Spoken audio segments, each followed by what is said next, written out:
Tes, oke. Assalamualaikum warahmatullahi wabarakatuh. Perkenalkan, nama saya Fauzan Nur Pratama. Saya dari IF208 Informatika. Di sini saya akan menjelaskan tentang analisis IRD perusahaan mebel terkait dengan UAS ya dari sistem basis data. Oke. Jadi yang diminta adalah untuk menganalisis gitu ya terkait dengan general proses ini ya. Secara garis besar, proses ini merupakan sebuah alur dari sebuah perusahaan manufaktur mebel gitu ya, perusahaan mebel, mulai dari barangnya datang, dikirim dari supplier, diproduksi hingga diorder sampai ke customer. Ini secara general prosesnya. Dari general proses ini kita bisa bagi ya menjadi, kalau menurut saya gitu ya, ada 3 subproses ya. Dan 3 subproses ini adalah, yang pertama adalah pengadaan materialnya atau bahan baku, yang mana ini melibatkan supplier dan si perusahaan mebelnya itu sendiri. Kemudian yang kedua adalah proses produksi barang yang berkaitan dengan internal dari produksi si perusahaan mebelnya. Kemudian yang ketiga adalah proses dari ordering dan customernya gitu. Kita lanjut untuk membahas dari subprosesnya yang sudah kita bagi-bagi. Nah, di sini yang pertama adalah pengadaan material atau bahan baku. Di sini ada dalam subproses pengadaan material atau bahan baku ya, ada 3 entitas dengan 3 relasi juga ya. Yang pertama entitasnya adalah supplier, kemudian shipment dan item. Dengan 3 relasi sense, supplies dan includes. Jadi kita mulai bahas dengan berdasarkan dengan relasinya gitu ya. Yang pertama adalah relasi essence. Relasi essence ini berarti kan artinya mengirim ya.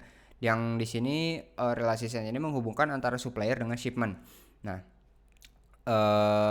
yang kita dapatkan ya dari gambaran IRD ini adalah supplier berelasi sense ke entitas shipment dengan menggunakan kardinalitas optional many. Ini apa artinya? Ini artinya adalah uh, satu supplier ataupun misalkan ya satu supplier bisa saja gitu ya memiliki 0 ataupun satu atau lebih transaksi shipment gitu ya terhadap perusahaan si mebelnya. Kenapa? Karena bisa saja kan suppliernya itu belum melakukan transaksi pengiriman gitu, makanya bisa nol. Dan ketika sudah ada gitu ya transaksi pengiriman barangnya, maka ya si transaksi itu ya bisa satu ataupun dua gitu. Tadi kenapa bisa nol di awal, karena mungkin si suppliernya baru gitu ya, jadi baru ada datanya di database si perusahaan mebelnya tapi belum ada transaksi pengirimannya kan, itu berarti optional many gitu masuknya. Kemudian yang kedua adalah sebaliknya ya, dari shipment ke supplier itu adalah mandatory one. Kenapa? Karena uh, dari shipment transaksi pengiriman ini hukumnya wajib ya atau harus banget dalam setiap transaksi pengiriman punya satu nama supplier, karena nggak akan mungkin ada satu transaksi pengiriman tapi nggak ada nama suppliernya. Itu berarti kan ilegal gitu ya kasarnya. Pengiriman gelap gitu. Makanya di sini adalah mandatory one gitu kardinalitasnya. Kita lanjut ke relasi yang kedua, yaitu ada supplies. Supplies ini berarti memasok ya dari supplier ke item. Nah, dari supplier ke item ini kardinalitasnya adalah optional many ya di sini. Optional many kenapa? Karena uh, apa namanya, si dari banyak supplier ya bisa bisa nge-supply satu ataupun lebih item yang akan dipakai oleh si perusahaan dalam membuat mebel gitu. Makanya di sini adalah optional many. Jadi ini juga sama kasusnya kayak supplier baru tadi. Jadi ketika kenapa bisa nol gitu ya si itemnya, karena kenapa optional many dan bisa nol gitu ya, karena tadi mungkin suppliernya baru dan belum ada barang yang dikirim, makanya di sini optional many. Jadi baru ada data suppliernya tapi belum ada data terkait dengan bahan baku atau item-item apa aja yang dikirim supplier tersebut, makanya bisa optional many. Si apa namanya, dari supplier ke item dalam relasi supplies ini. Oke, sebaliknya adalah item ke supplier adalah mandatory many. Kenapa? Ini artinya setiap item yang disuplai oleh supplier Ini tuh wajib ada nilainya ya, nggak boleh kosong. Kenapa? Karena ya setiap item tadi ya pasti ada suppliernya. Item yang disuplai itu pasti ada suppliernya. Makanya di sini uh, apa namanya, nilainya adalah mandatory, kardinalitasnya adalah mandatory many, karena setiap item, banyak item yang disuplai harus berasal dari ya suppliernya juga gitu, ada suppliernya juga. Kemudian yang ketiga adalah relasi includes. Includes ini berarti dalam satu pengiriman ada apa aja gitu ya itemnya. Nah, dari shipment ke item ini menggunakan mandatory many, yang artinya adalah dalam satu transaksi pengiriman wajib ada satu ataupun lebih item yang dikirim gitu ya. Karena ya kalau misalkan nggak ada item yang dikirim ya buat apa ada transaksi pengiriman. Kemudian dari item ke shipment ini jadi optional many, karena ini tadi ya mungkin ini barangnya baru gitu. Jadi secara data item sudah ada, tapi belum ada transaksi pengiriman yang dilakukan dari supplier. Makanya di sini optional many. Itemnya itu bisa bernilai 0 ataupun jika ada bisa satu ataupun lebih gitu ya si itemnya ini gitu. Oke. Pembahasan subproses 1 sudah, masuk ke proses produksi. Subproses 2 ada satu relasi di sini, yaitu relasi use in yang menghubungkan antara entitas item dan produk.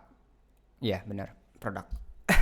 Nah, yang pertama adalah item ke produk dengan mandatory many ya. Item ke produk maupun produk ke item dengan mandatory many dalam relasi use in. Ini maksudnya apa? Ini merupakan relasi many to many ya. Yang artinya adalah setiap item yang akan digunakan, setiap item yang akan digunakan untuk sebuah produksi dapat digunakan juga dan harus digunakan juga untuk satu ataupun lebih produk gitu ya. Karena kalau misalkan mau ada produk ya harus ada bahan bakunya gitu kan. Mau itu satu bahan baku atau misalkan lebih dari bahan bakunya, lebih dari satu gitu bahan bakunya, itu wajib ada. Nah, ini juga sama ya, berlaku dengan produk ke item. Ini juga sama mandatory many, yang artinya ya satu produk harus ada item atau bahan baku yang menjadi pembuatnya lah gitu, materialnya gitu. Makanya di sini mandatory many, nggak boleh kosong. Karena ya tadi ya satu produk ataupun banyak produk bisa dibuat oleh satu ataupun lebih si item ataupun bahan baku juga. Kemudian lanjut untuk yang subproses terakhir, yaitu ordering dan customer. Di sini ada 3 entitas dengan 2 relasi, yaitu relasi request dan submit. Yang pertama adalah relasi request yang menghubungkan antara produk dan order. Di sini produk dan order menggunakan relasi optional many ya. Kenapa? Karena bisa saja ya di sini tuh ada produk baru tapi belum ada ordernya gitu. Makanya di sini pakai optional many, karena satu produk ya bisa aja belum ada ordernya kan. Terus kalau misalkan ada ya berarti bisa diorder sekali, 2 kali, ataupun ya beberapa kali gitu, berulang kali diorder. Makanya di sini optional many. Nah, kemudian untuk order ke produk di sini mandatory many. Kenapa? Ini kebalikannya ya, karena setiap order ataupun misalkan transaksi pengiriman itu pemesanan ya maksudnya, maaf, wajib ada produknya gitu di dalamnya. Mau dalam satu order itu ada satu barang ataupun misalkan lebih dari satu barang, itu wajib ada barangnya. Makanya di sini adalah mandatory many. Kemudian dari submit, relasi submit menghubungkan antara order dengan customer. Di sini mandatory one. Kenapa? Karena ini sama seperti supplier tadi kasusnya, karena setiap order wajib memiliki satu nama customer gitu ya. Wajib memiliki satu nama customer, karena ya kalau misalkan kita tidak tahu gitu ya nama customernya, ataupun misalkan tidak ada gitu ya dalam satu order, ataupun misalkan banyak gitu ya nama customernya dalam satu order, itu kan berarti aneh gitu ya, karena kan jadi bingung ya ini ngirimnya kemana gitu sebenarnya. Makanya di sini mandatory one. Kemudian dari customer ke order menggunakan optional many. Kenapa? Karena ya bisa jadi dalam satu customer ini melakukan ordernya ya banyak gitu. Dia mau order barang A, B, C gitu kan, bisa jadi gitu. Makanya di sini pakai optional many. bisa lebih dari satu barang yang dia pesan, dan ya bisa jadi juga dia belum order apapun gitu. Makanya di sini pakainya optional menu kardinalitasnya. Oke, kesimpulannya adalah ERD ini menggambarkan tentang alur ya ataupun proses data yang ada dalam sebuah perancangan database di sebuah perusahaan mebel, mulai dari supplier, kemudian barangnya diterima oleh perusahaan mebelnya, kemudian diproduksi dan order ke customer hingga barangnya dikirim ke customer. Oke, mungkin sekian yang dapat saya sampaikan. Saya ucapkan terima kasih kepada Ibu Cian dan kepada audiens yang telah meluangkan waktunya untuk melihat. Saya mohon maaf apabila ada kesalahan perkataan yang saya sampaikan. Assalamualaikum warahmatullahi wabarakatuh.